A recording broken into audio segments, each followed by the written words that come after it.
Maligayang pagbabalik sa Ems Tagalog Recap. Ngayon ay aking ibabahagi ang isang pelikulang action comedy na ipinalabas noong 2017 at ito ay pinamagatang The Wild Woman Prisoners. Kaya sit back, relax at i-enjoy lang ang movie recap na ito.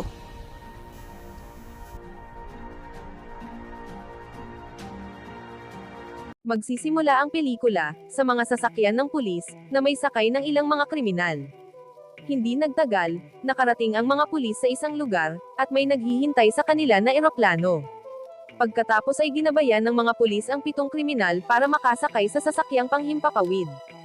Sa loob, binalaan sila ng koronel na huwag gagawa ng anumang kalokohan sa eroplano, dahil kung hindi, sila ay mahaharap sa isang mabigat na parusa.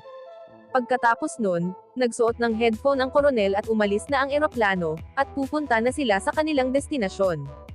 Ngunit habang nasa loob ng eroplano ang mga kriminal, isa-isa nilang tinanggal ang kanilang mga posas, sa kanila sinalakay ang mga pulis na kasama nila. Dito natin malalaman, na ang mga babaeng kriminal na ito ay talagang mababagsik at hindi basta-basta. Madali nilang natapos ang mga sundalong pulis, pati na ang koronel. Pagkatapos nun, ang isang kriminal na babae ang kumontrol sa eroplano at pinalipad ito. Habang sila ay lumilipad, nagsimula na ding magbahagi ng pinagmulan nila, ang bawat isa sa kanila. Isa sa mga kriminal na si Leah, ay nagsabi na siya ay isang world champion na kickboxer. Nakulong siya matapos niyang makita ang isang grupo ng mga lalaki na sinubukang pagsamantalahan ang isang babae. Madali niyang natalo ang masasamang lalaki, at ang 2 sa mga ito ay napatay niya, at dahil doon, siya ay inaresto at nakulong. Ang isa pang kriminal na nagngangalang Maggie, ay nagbahagi ng kanyang kwento. Siya ay isang dating sundalo ng Special Force sa Korean Army, ngunit kalaunan ay inaresto siya ng pulisya, dahil sa pagsabi niya sa mga lihim ng militar, na pagtanggap ng pera mula sa masasamang tao. Maya-maya, biglang nagluko ang makina ng eroplano. Sinikap nilang lahat na ayusin ito, para bumalik sa himpapawid, at hindi nga nagtagal ay bumagsak ito sa isang isla, sa gitna ng kawalan, at sila ay na-stranded na nga dito. Isa sa mga babaeng nagngangalang Nataka, ang nasugatan ng grabe dahil sa kanilang pagbagsak. Ang isang babae naman na nagngangalang Hana, ay isang doktor sa universidad mula sa Japan, siya ang tumingin sa sugatang babae.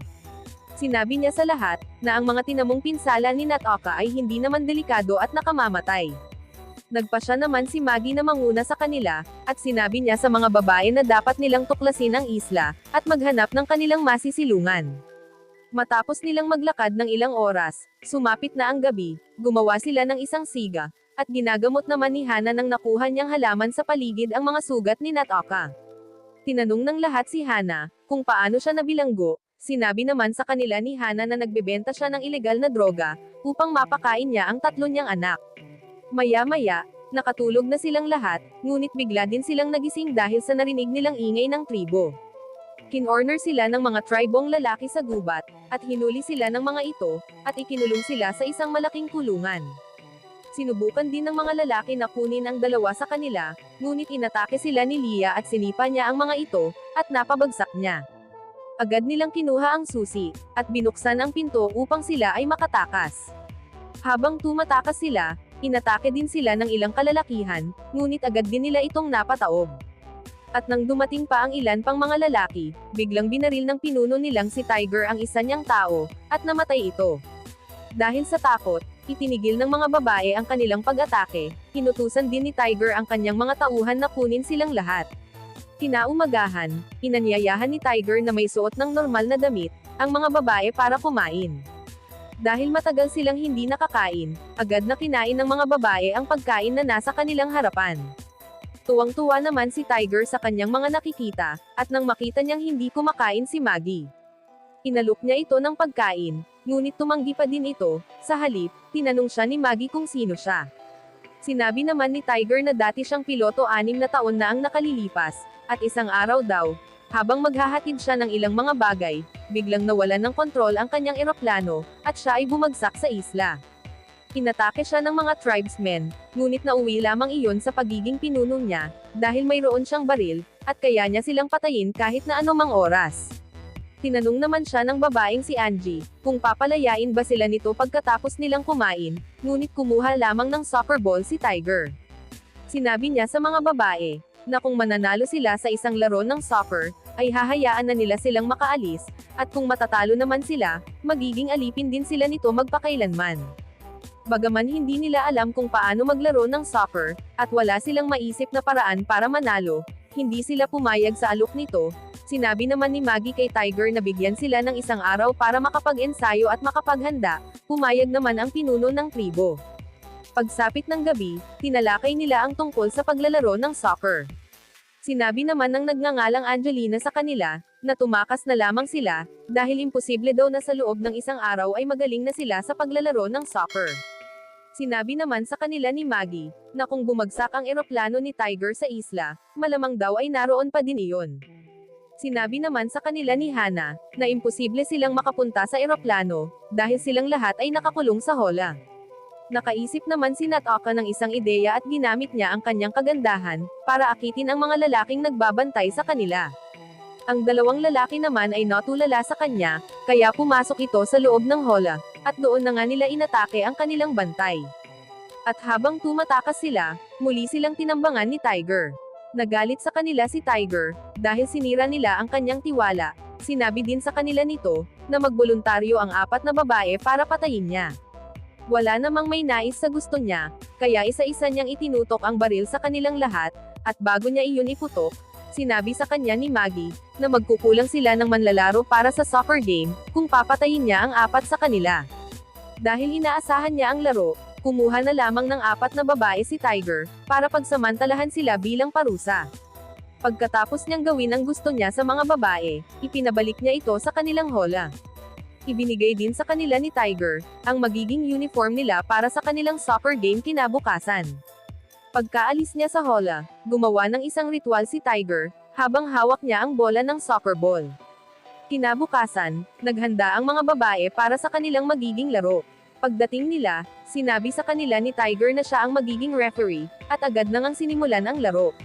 Sa lakas at bilis ng mga lalaki, madali nilang napapatumba ang mga babae kaya agad silang naka-score, dahil doon napakasaya ni Tiger.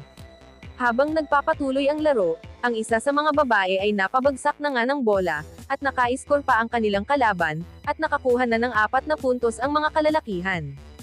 Napagtanto ng mga babae na hindi talaga sila magaling maglaro, kaya sinimulan nila na gamitin ang kanilang kakayahan sa pakikipaglaban, nang sa gayon ay maka-score sila. Hindi naman nagtagal, nakahabol sila sa score, at nagtabla na silang parehas, nangamba naman si Tiger dahil sa nangyaring iyon. Kaya para hindi matalo ang mga kalalakihan, binigyan niya si Leah ng yellow card, para sa hindi kinakailangang pag-atake sa mga lalaki. Nagsimula ding magtanong ang mga kababaihan, dahil kapag sila ang inaatake ng mga lalaki ay hindi naman ito binibigyan ng yellow card ni Tiger. Sinabi naman sa kanila ni Tiger, na hindi ginagamit ng mga lalaki ang kanilang mga katawan para maka-score sila, at sila naman daw ay sinasadya ang pag-atake sa mga lalaki para maka-score. Aksidente din daw na natutumba sila, dahil sadyang magkaiba daw ang sukat ng kanilang mga katawan. Ang laro ay nagpatuloy, at wala nang direktang karahasan na nangyayari, ngunit nagsisimula na namang matalo ang mga babae sa mga lalaki. Di nagtagal, biglang dumilim ang langit, kaya ipinagpaliban ni Tiger ang laro, at ang mga babae ay may 4 na puntos, samantalang ang mga kalalakihan naman ay may 6 ng puntos.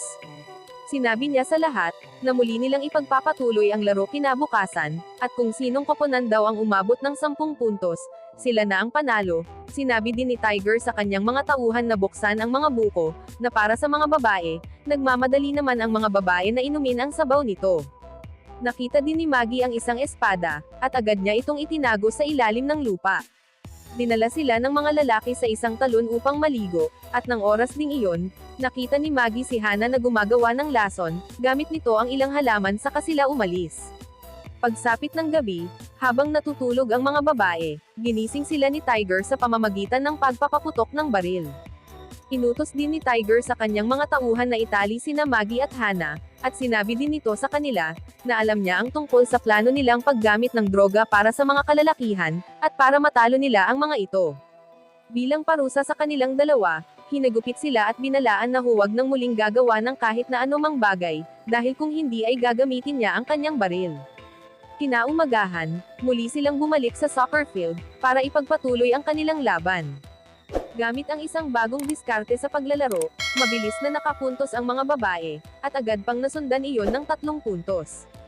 Dahil sa pangyayaring iyon, nabalisa si Tiger at pasimple niyang ginamit ang mga mata niya, para gumawa na ng kung ano ang kanyang mga tauhan. Agad na gumawa ng panibagong diskarte ang mga lalaki, at dahil doon, naabutan nila ang score ng mga babae, at pareho ng 9 ang kanilang score. Para makuha nila ang huling puntos, ibinigay ng mga babae ang lahat, para tapatan ang malalaking lalaki na kalaban nila, ngunit sa bandang huli, natalo pa din sila. Matapos humalaklak ng malakas ni Tiger, inutusan niya ang mga lalaki na kunin na ang mga babae at kanilang premyo. Ngunit sa sandaling iyon, si Maggie na nagtago ng espada noong nakaraan ay kinuha ito, at ginawa niyang hostage si Angelina. Doon, sinabi sa kanilang lahat ni Maggie, na si Angelina ay kasintahan ni Tiger, inatasan siya ni Tiger na sadyaing pabagsakin ang kanilang sasakyang himpapawid sa isla, nang sa gayon daw ay magkaroon ng bagong alipin na babae si Tiger, at gawin na ding libangan. Siya din ang dahilan kung bakit alam ni Tiger ang lahat ng ginagawa o pinaplano nila. Sinabi din ni Maggie na pakawalan sila, kapalit ng buhay ng kanyang kasintahan. Ngunit si Tiger na walang pakialam, ay binaril si Angelina, kaya ibinato ni Maggie sa kanya ang hawak niyang patalim at naputol nito ang kamay ni Tiger. Mabilis na nakatakas ang mga babae, ngunit hindi nagtagal ay nahuli na naman sila ng mga lalaki. Pagsapit ng gabi, ipinatali silang lahat ni Tiger at balak nitong sunugin sila. Ngunit nang sandali ding iyon, isang babae ang nakatas at bumalik ito na may dalang machine gun, at pinagbabaril ang mga lalaki.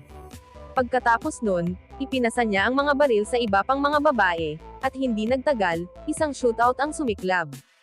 Madaling natalo ng mga babae ang lahat ng lalaki, ngunit nakatakas si Tiger, nagpasya naman sila na huwag nang habulin pa si Tiger na magtatago lamang. Kinabukasan, nagising sila sa ingay ng eroplano ni Tiger, mabilis nila itong hinabol at pinaputukan ng baril, at di nagtagal, bumagsak ang eroplano sa mga puno.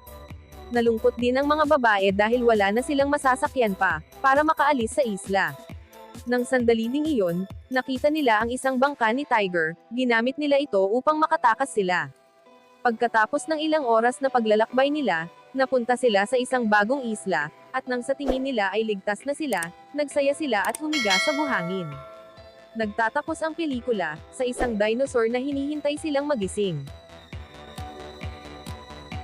At dito na nagtatapos ang pelikulang ito, maraming salamat sa panonood.